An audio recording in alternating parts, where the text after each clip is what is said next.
first thing is safety. And the main thing about safety is the lock. It's kind of brakes for the wheel. So when you want to start working, you have to release the brakes, and then the light here goes off. And then you are free to work and rotate the wheel as long as the way is clear in front of the knife. As soon as you're done, remember to lock the brakes for your own safety. And it's always a good habit to check for this light when it's on. That means the brakes are on. Okay. Otherwise you might cut your finger off. Yeah, it can fall in your finger. Yes. Oh shit. Yes. Yes. The second important thing before you start is the orientation of the block here. Because if the block here is tilted a little bit, then you will be cutting just one side of the sample. Or if it's tilted upside down, then you will be cutting also either from underneath or from the top. For that, we have these two buttons to orient the block. This one here is for horizontal orientation, and this one for vertical orientation. And they both work after you release this lever here. But you just do it by eye measurement, or is it some kind of? It's eye measurement, so everyone is but it's checking. not like 100%. No, it's not 100%. It's just to avoid loss of tissue. Yeah. Because if you are trimming from one side, it will be only wax without sample, and then you are losing a lot of wax. And when you come to the sample, you have to trim and trim until you reach even plane in the sample. Yeah. Okay. Yeah. So we can try that with one sample here. And the samples also, it's important before you start to keep the samples on ice and a little bit moist ice on the surface. This will help you to get good quality sections, and it makes the whole process much easier and faster. So we can put one block.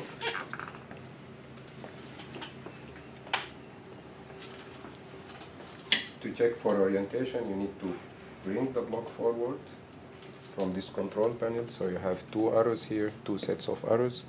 The one with single arrow can move the block a little bit every time you click on it, while the other one is much faster, so you have to be careful with this one. The other thing in the control panel here is the mode button.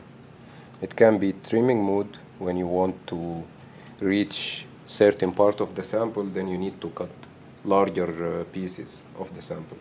Like 25 or 30 microns will be okay, and if you are not happy, you can adjust it from here. It goes 5 microns every time you push the plus or minus buttons. When you do sectioning, it's normally done at 3 to 5 microns, because this is the thickness or the diameter of single cell, and when you look under the microscope, you would like to see single cell layer. For that, we use 3 to 5. I prefer to keep it at 3, because normally due to change of temperature in the block, then you might get a little bit thicker section. So at 3, normally you get below 5 microns. So it's not, again, 100% accurate, but it's normally fine if you keep it at 3 and your sample is cool and moist. Like now this sample, maybe it warmed up a little bit, so I can put it again in the moisture. Putting the knife into the microtome, we have this part here, we have the lever which holds the knife in place, and for this part you have also to think about safety when putting the knife. For this type, you can use for your fingers at the beginning to take one knife out, and you just grab it from the blunt edge, not from the sharp one.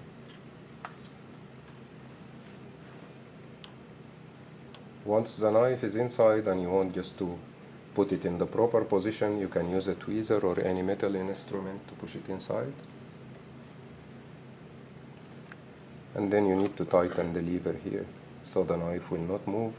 And if you are not cutting, you have to remember to put the knife guard if you are putting a block in or taking the block off, so you will not hurt your finger.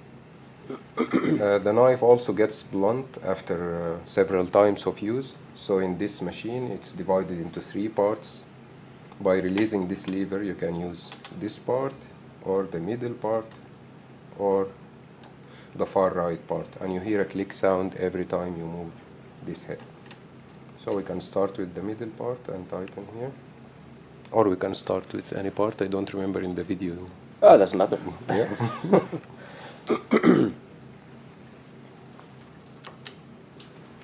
So then to check for the orientation, I need to release the brakes, bring the block closer, and here I see it's far away from the knife, so it's no problem to use the fast button. Or alternatively, you can move the whole head. I like to keep it at 2 or 2.5.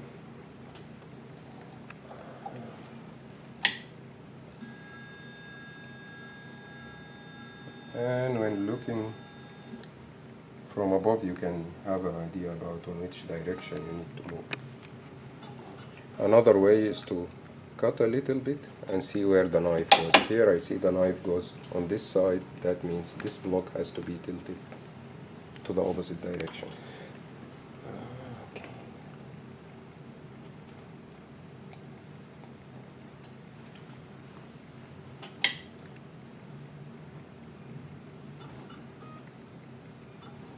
A little bit more.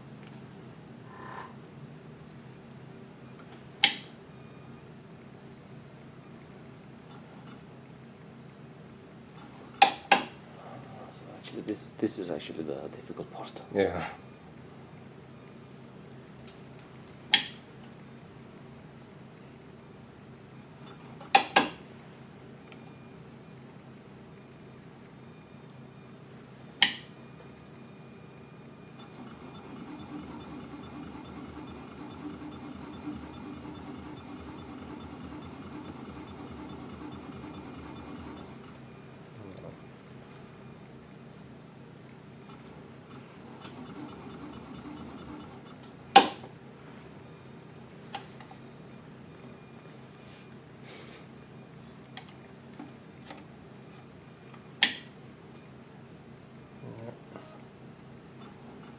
We have the video, so it's just about the sound, Yes, right? Yeah. it is.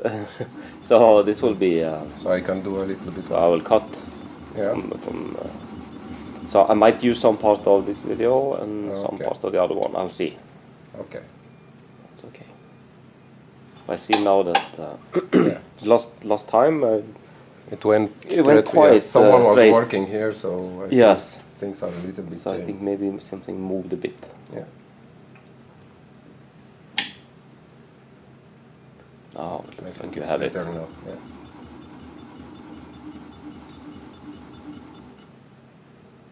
Yeah. Almost.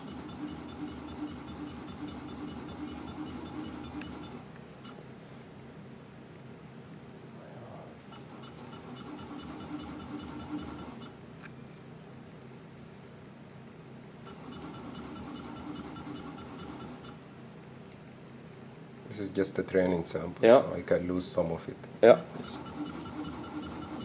So, but the thing here is also that every time you go around one, it moves a little bit. It moves every time you go around, you rotate the wheel, the whole block comes Closer. forward Yeah. according to the thickness that you set up in the control panel. So if it's on 3, every time you complete a full circle, the block will come forward 3 microns. Great. Yeah, I think we can cut from this. So when it's right on plane, I need to put it back on ice because it gained a lot of temperature, so Yeah. it warmed up, so I need to leave it there for a couple of seconds. Starting. So while sectioning, you need to have a tweezer. Some people prefer to have a needle or something to grab the tissue that comes out of the knife with. But for me, I like a tweezer, especially when it's curved like this at the top. It makes it easier for me. So I check that the thickness is right, I release the brakes, and I start rotating until I get a piece of tissue on the knife that I could grab on. Once I have this, I could grab it and continue rotating while stretching a little bit. Yeah. And then always the sections come out of the microtome, they are a bit wavy on the surface, they don't come out straight. So to straight them out, you need to pick out the tissue, put it in warm water up to 50 degrees, but generally I prefer to use less than that, like 45 to 48 degrees. So you grab the tissue, you release it from the knife, you can take multiple tissues, and then you put it on the water. and the warm water helps to stretch the sample. And by looking at it, you can see how it looks. If you have some faults on the wax and not in the tissue, that's okay.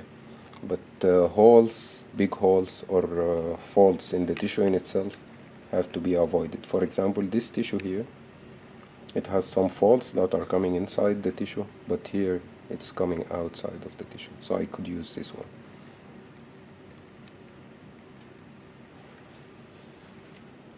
To take the sections out of the water, you can use the slide plus the brush to bring the tissue closer to the slide and fish it out. After that, you need to put it on the margin of the water bath because it's a bit warm and it will help to evaporate the water from underneath the section. So it can stay there for some minutes. Few minutes is enough, 4 to 5 minutes maybe. Yeah.